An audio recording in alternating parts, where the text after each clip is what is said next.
Hi everyone, this side Shishir. Welcome to my YouTube channel Shishir की पाठशाला। और आशा करता हूँ आप सभी काफ़ी अच्छे होंगे और मस्त होंगे। और आप सभी को पता है कि we all are preparing for our upcoming KVS and D triple S B, जिसमें आप सभी को पता है कि जो आपका टीचिंग एप्टीट्यूड है वो एनआईओएस की summary D triple S B के लिए भी केवीएस के लिए कितनी इंपॉर्टेंस हो जाती है। हर एक टॉपिक जो है आपकी एनआईओएस की बुक में आपकी कवर मिलेगी। तो इसीलिए डी ट्रिपल एस बी वाले हों चाहे केवीएस वाले हों, भाई एकदम मन से देखिए। इसकी सीरीज स्टार्ट की है, पूरी बुक है, अच्छी किताब है। एनआईओएस की समरी ही पढ़नी है आपको, इधर उधर पढ़ने से अच्छा है एक अच्छी किताब ले लीजिए, उसी को मन से लगा के पढ़िए, बार बार पढ़िए, ठीक है। तो ब्लॉक 1 अभी स्टार्ट किया है मैंने। एक टॉपिक हम लोगों ने कंप्लीट कर लिया है, आज इसका ये दूसरा टॉपिक है और आपको डेली एक टॉपिक यहाँ से मिलेंगे और पूरा ब्लॉक कंप्लीट करा दूंगा और सिलेबस के अकॉर्डिंग आपको सारी चीज़ें यहाँ से मिल जाएंगी। तो दूसरा टॉपिक है हमारा, इसका प्लेलिस्ट मैंने बना दिया है, ठीक है। हेरिडिटी एंड एनवायरमेंट, जिसको हम कहते हैं आनुवंशिकता और पर्यावरण और उसका वातावरण से संबंध। तो ये टॉपिक है, प्यारा सा छोटा सा टॉपिक है। आइए चीज़ों को कवर करते हैं अच्छे से। हिंदी और इंग्लिश दोनों मीडियम में ये क्लासेस रहने वाली हैं। तो बात करें पहले मीनिंग ऑफ हेरिडिटी, मतलब आनुवंशिकता का अर्थ क्या होता है। Heredity is the sum total of the traits potentially present in the fertilised ovum. बिल्कुल, जो हमारी आनुवंशिकता होती है भाई, जिसको हम क्या कहते हैं, जो हमारी फर्टिलाइज्ड ओवम है, ठीक है, निषेचित अंडाणु बोलते हैं, उसमें जो उपस्थित संभावित विशेषताओं का एक संपूर्ण योग है। वही बात करें, child has inherited from the parents is called heredity. बिल्कुल भाई, बच्चों के अंदर जो विशेषताएं हैं, अभिभावक से जो वंशानुगत आती हैं, उसी को हम क्या कहते हैं, आनुवंशिकता कहते हैं। ठीक, समझ गए। अब आगे चलते हैं। The union of male and female germ cells cause fertilisation of the ovum. बिल्कुल, नर और मादा कोशिकाओं के मिलन से अंडाणु निषेचित होता है। बिल्कुल, जब नर मतलब मेल एंड फीमेल जर्म जो सेल्स हैं वो दोनों एक मिल के क्या करते हैं, अंडाणु निषेचित करते हैं, फर्टिलाइजेशन ऑफ ओवम करते हैं, ठीक है। The fertilisation egg is known as zygote. जो फर्टिलाइज एग होता है, इसको हम किस नाम से जाने जाते हैं, उसको हम बोलते हैं युग्मनज या जाइगोट बोलते हैं। Zygote 56 chromosomes and 23 from female and 23 from male. बिल्कुल, जो जाइगोट होता है हमारा, वो टोटल 46 क्रोमोसोम से बना होता है। कितना? 46 क्रोमोसोम से बना होता है, जिसमें फीमेल के कितने रहती हैं, फीमेल की रहती हैं आपके जो गुणसूत्र हैं वो 13 महिला से और 23 पुरुष के पेयर से बनती है, ठीक है। आगे चलते हैं। Each chromosomes contain about 40 to 600 genes. जो प्रत्येक गुणसूत्र होता है वो हमारा लगभग 40 से 100 जीन कंटेन करता है। हर एक क्रोमोसोम्स जो होता है हमारा गुणसूत्र होता है वो कितने जीन्स कंटेन होता है, 40 से 100।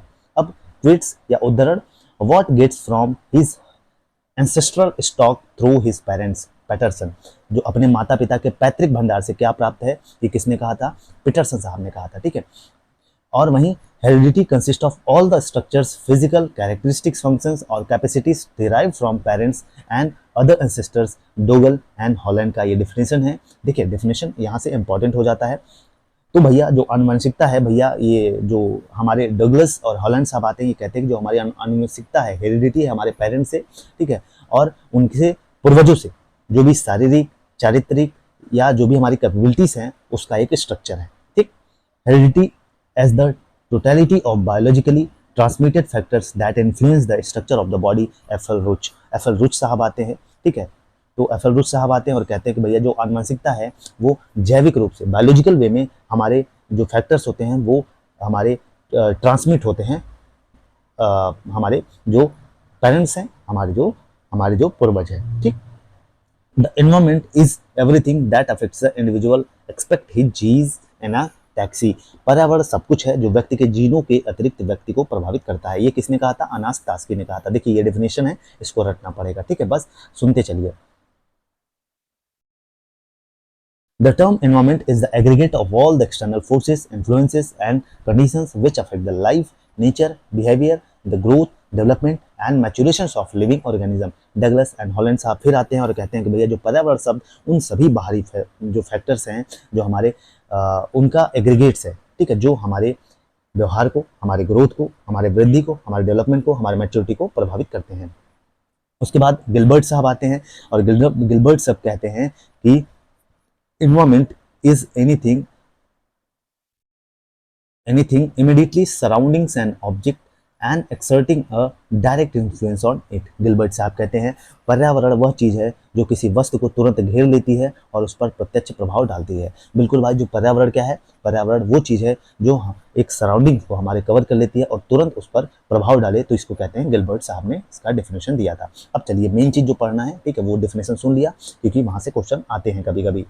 मीनिंग ऑफ एनवायरमेंट, पर्यावरण होता क्या है। अब आपके दिमाग में आ रहा होगा कि पर्यावरण होता क्या है। Environment means the totality of the stimuli that impinge on the organism from without whatever found around the individual may be called by the term environment। पर्यावरण का अभिप्राय प्रेरणा की संपूर्णता से है जो कि व्यक्ति के चारों ओर बिना कुछ भी प्राप्त किए अवयव से टकराता है को पर्यावरण कहा जाता है। देखिए कितना टफ लिखा गया है इस किताब में। सीधी से मतलब हमारे जो चारों तरफ सराउंडिंग्स हैं उसको हम क्या बोलते हैं, पर्यावरण बोलते हैं। बस इतना समझिएगा, ठीक है। Arguments in favour of heredity, तो आनुवंशिकता के पक्ष में कुछ तर्क दिए गए थे, आइए इसको देखते हैं। थॉर्नडाइक साहब, न्यूमैन साहब, Freeman, David Wenfish studied on twins heredity is important. तो भैया ये क्वेश्चन बन सकता है यहाँ से कि आनुवंशिकता महत्वपूर्ण है। थॉर्नडाइक, न्यूमैन, फ्रीमैन, डेविड वेनफील्ड जुड़वा बच्चों पर अध्ययन किया था। किसने जुड़वा बच्चों पर अध्ययन किया था? तो Thorndike, Newman, Freeman, David and Wenfield. Twins, identical and fraternal twins, तो जुड़वा बच्चों पे जो ट्विंस हैं, समरूप और भातृ सुलभ जुड़वा, ठीक है, जो आइडेंटिकल एंड जो सेम तरह के ट्विंस पाए जाते हैं, ये किसने पढ़ा था? ये इसको पढ़ा था हमारे किसने साहब ने? Thorndike, Newman, Freeman, David Wenfield, जो, ठीक है। आगे चलते हैं। Identical twins develop from one ovums resemble each other same sex, समरूप जुड़वा एक अंडाणु से विकसित होते हैं, एक दूसरे के सदृश समान लिंग होते हैं। बिल्कुल भाई, जो इक्वल होते हैं, देखेंगे आप जुड़वा बच्चे जो होते हैं और उनका चेहरा, उनका कलर, ये सारी चीजें क्या समान होती हैं। Fraternal twins arise from germination of two separate ova, तो जो भाई हमारा फ्रैटर्नल ट्विंस होते हैं ये किससे जर्मिनेट होते हैं?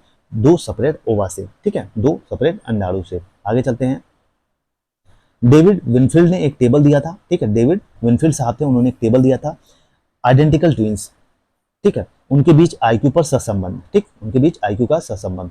तो आइडेंटिकल ट्विंस जो थे 0.90, समरूप जुड़वा रहते हैं। फ्रेटर्नल ट्विंस होते हैं 0.70, वहीं सिबलिंग्स जो होते हैं 0.50, पेरेंट्स एंड चिल्ड्रन जो होते हैं 0.31, अनरिलेटेड जो चिल्ड्रन होते हैं 0.30, ठीक है। आगे चलते हैं।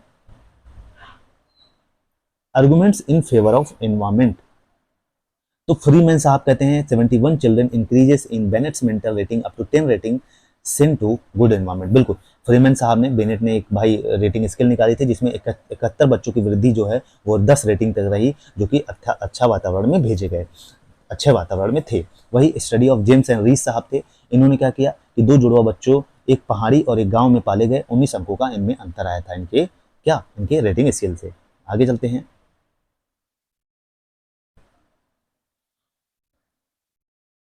रॉस साहब आते हैं, ठीक, आनुवंशिकता और पर्यावरण, हेरिडिटी और environment into time develop level of an individual personality. तो इंडिविजुअल पर्सनालिटी का जो डेवलपमेंट है वो कैसे होता है? हेरिडिटी और एनवायरनमेंट और टाइम का मल्टीप्लिकेशन होता है, ठीक है। वहीं रॉस साहब आते हैं, कहते हैं कि भाई जो रॉस साहब के अनुसार क्या है? रॉस साहब के अनुसार है,